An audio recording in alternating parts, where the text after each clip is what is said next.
मसीह के अजीम जलाली और बाबरकत नाम में आप सबको सलाम।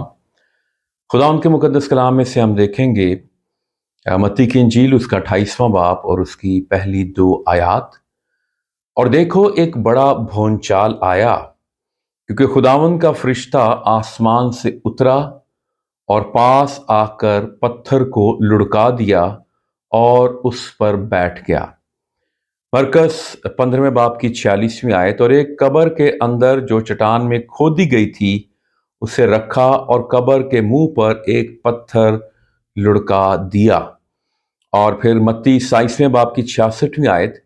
बस वो पहरे वालों को साथ लेकर गए और पत्थर पर मोहर करके कब्र की निगहबानी की। और मत्ती 28वें बाब की 4थी आयत। और उसके यानी फरिश्ते के डर से निगहबान यानी जो फौजी थे, जो वहां पे निगरानी कर रहे थे, सिपाही कांप उठे और मुर्दा से हो गए।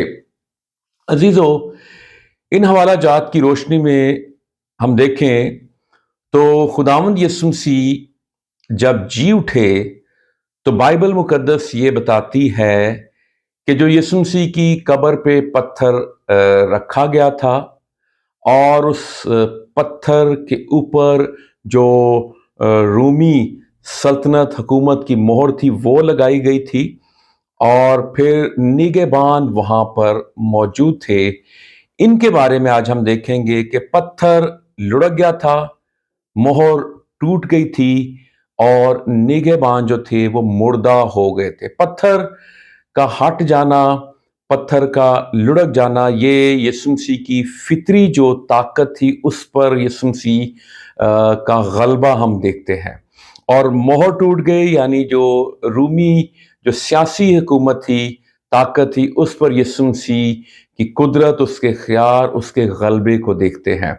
और फिर निगहबान मुर्दा हो गए यानी जो फौजी अस्करी ताकत थी, ये इस पर भी यीशु मसीह के इख्तियार, उसकी कुदरत और उसकी ताकत को देखते हैं। यीशु मसीह ने गलबा पाया इन फितरती ताकत पर, सियासी ताकत पर और फौजी ताकत पर।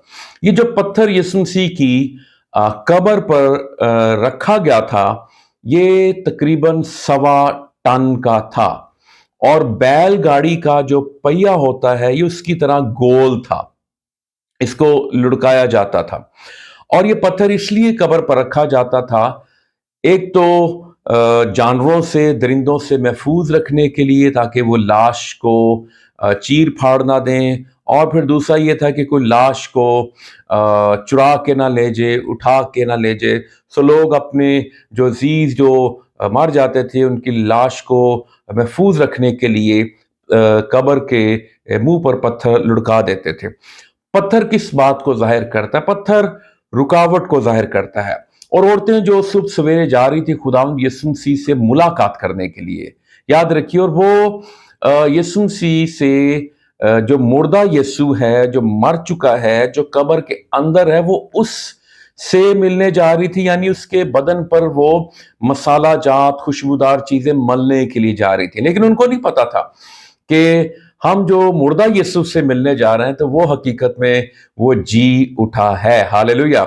सो एक उनका बड़ा सवाल था उन औरतों का कि कब्र के मुंह से पत्थर कौन हटाएगा ताकि हम कब्र के अंदर जाके उसकी लाश पर वो खुशबूदार चीजें मल सकें।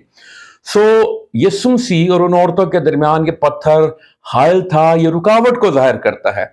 आज भी यीशु मसीह से मुलाकात करने के लिए, यीशु मसीह के पास जाने के लिए, चाहे हम इबादत में जाना चाहें, हम दुआ में जाना चाहें, हम यीशु मसीह की प्रेजेंस में जाना चाहें, बहुत सी चीजें हमारे और यीशु मसीह के रास्ते में हायल होती हैं, वो रुकावट बन जाती हैं। लेकिन मैं समझता हूं जैसे जैसे वो औरतें उनके कदम कब्र की तरफ बढ़ रहे थे, रुकावट दूर होना शुरू हो गई थी। हालेलुया। आप स्टेप उठाइए, आप यीशु मसीह की तरफ अपना कदम बढ़ाइए, आपके रास्ता की सारी रुकावटें दूर हो जाएंगी, सारे पत्थर हटा दिए जाएंगे और आप यीशु मसीह के चरणों में, उसके कदमों में जाएंगे और आप बरकत पाएंगे। हालेलुया। लेकिन आप ठानिए, आप सोचिए, आप इरादा जो है उसको मजबूत कीजिए। मैं इतवार को चर्च जाऊंगा, मैं यीशु मसीह से मुलाकात करूंगा, मैं उसकी हुजूरी में जाऊंगा, मैं मुकद्दसों से रफाकत रखूंगा। सो जो भी आपकी जिंदगी में रुकावटें हैं, मुश्किलात हैं, परेशानियां हैं, आजमाइशें हैं, दुख हैं, वो सारी दूर होती चली जाएंगी और आप यीशु मसीह की प्रस्तिश करेंगे और आपका ईमान यीशु मसीह की जात पर बढ़ता चला जाएगा। हालेलुया। फिर पत्थर के हवाले से मैं एक और बात करना चाहता हूं कि ये पत्थर इसलिए नहीं हटाया गया था कि यीशु मसीह कब्र से बाहर आ सके। ये पत्थर इसलिए हटाया गया था कि औरतें और रसूल कब्र के अंदर जाके देख सकें कि यीशु मसीह कब्र में नहीं है। हालेलुया। यीशु मसीह क्योंकि जी उठने के बाद यीशु मसीह का जलाली बदन था और वो बदन मौत के ताबे नहीं था।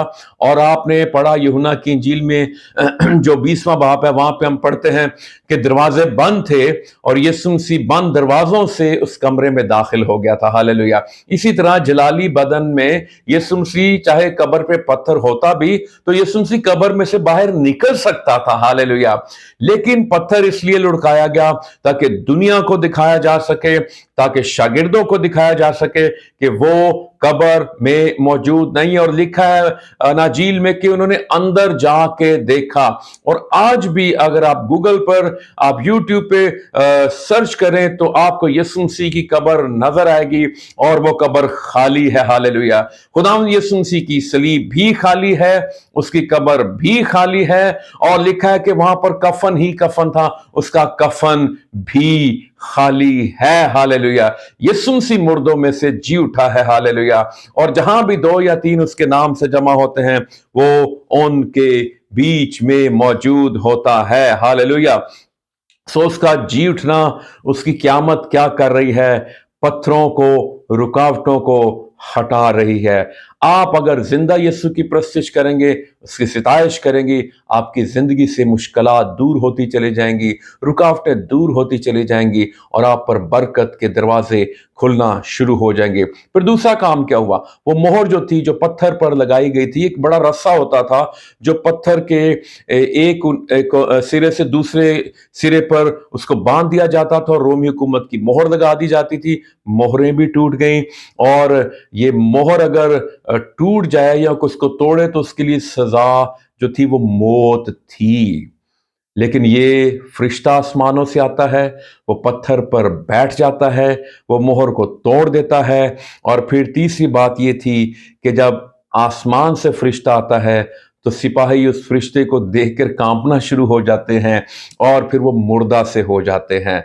हालेलुया। ये 60 से 120 सिपाही जो थे वो पहरा देते थे और 4 सिपाहियों के लिए लाजम था कि वो जाके मुसलसल पहरा दें। अगर कोई सिपाही अपनी ड्यूटी के दौरान सो जाता था तो उसकी सजा भी मौत थी। सो खुदावंद यीशु मसीह के जी उठने से क्या हुआ? पत्थर लुढ़क गया, मोहर टूट गई और निगहबान मुर्दा हो गए। यीशु मसीह ने फितरती कुव्वत पर जो है वो गलबा पाया और यीशु मसीह ने अस्करी कुव्वत पर गलबा पाया और खुदावंद यीशु मसीह ने सियासी कुव्वत पर गलबा पाया। यीशु मसीह जिंदा है और यीशु मसीह के वसीले से हम भी जिंदा हैं। यीशु मसीह की क़यामत, उसका जी उठना इस बात का सबूत है। हम मर जाएंगे लेकिन फिर हम जिंदा होंगे और अब्दुल आबाद उसके साथ बादशाही करेंगे। खुदावंद आप सबों को बरकत दे। आमीन।